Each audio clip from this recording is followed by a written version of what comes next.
अभी एक बहुत ही रेयर घटना हुई है। मैक्सिको के बीच पर डूम्सडे फिश देखी गई है। इस फिश को और फिश कहा जाता है और इसे कयामत की फिश भी कहा जाता है। जापान की मैथोलॉजी के अकॉर्डिंग इस और फिश को एक मैसेंजर फिश भी कहा जाता है, जो समुद्र तटों पर तब देखी जाती है जब कोई भयानक सुनामी आने वाली होती है, जिसको समुद्र का ड्रैगन जापान मैथोलॉजी के हिसाब से इसको लोगों को आगाह करने के लिए सतह पर भेजता है। आखिरी बार ये 2011 से पहले जापान के समुद्री तटों पर देखा गया था और उसके कुछ महीनों बाद दुनिया की सबसे भयानक सुनामी जापान में आई थी, जिसमें करीब 20,000 लोग मारे गए थे और लाखों लोग घायल हो गए थे। और अब ये मैक्सिको के पास देखी जा रही है। नो डाउट ये एक चिंता का विषय है, पर उससे भी भयानक बात यह है कि पिछले 2 सालों में ये कई अलग अलग देशों के समुद्री तटों पर देखी गई है, जैसे Spain, Mexico, Philippines, Chile, Japan और पेरू। क्या इस बार कुछ बहुत बड़े लेवल पर खतरा मंडरा रहा है? मैं ऐसा क्यों कह रहा हूं? क्योंकि सिर्फ ये और फिश ही नहीं, बल्कि और भी अलग अलग डीप सी क्रिएचर जनवरी 2025 से समुद्री तटों पर दिखे जा रहे हैं।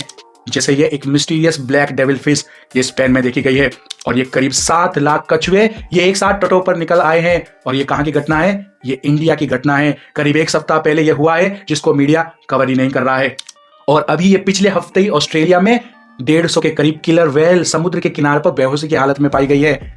और तुर्की के एक फिशरमैन ने अपने कैमरे में कुछ ऐसा रिकॉर्ड किया है जो बिल्कुल भी नॉर्मल नहीं है। आप देख सकते हैं समुद्र के अंदर चेक बॉक्स पैटर्न में लहरें उठ रही हैं और ऐसा वहां कई हफ्तों से चल रहा है, जो सच में बहुत ही अजीब है।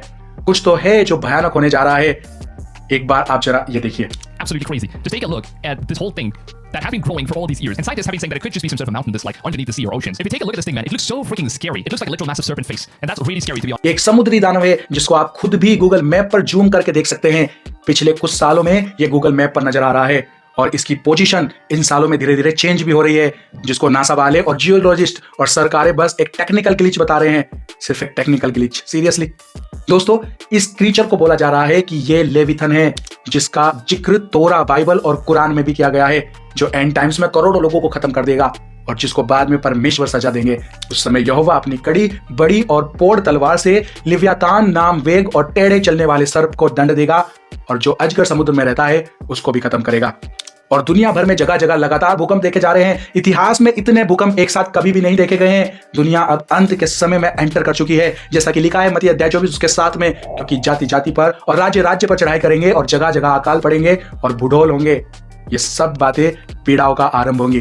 दोस्तों, ये सब बातें बस पीड़ाओं की शुरुआत मात्र होगी। असली पीड़ा तो वो एंटी क्राइस्ट लेकर आएगा, जो दुनिया को अंत में झोंक देगा और फिर उसे खुद परमेश्वर भी नहीं रोक सकेंगे। वो सब कुछ नाश कर देगा और फिर बाद में खुद यीशु मसीह आएंगे, उसको सजा देंगे और दुनिया का न्याय करेंगे। ऐसी इंपॉर्टेंट जानकारी से आप जुड़े रहना चाहते हैं तो फॉलो करें WTL को।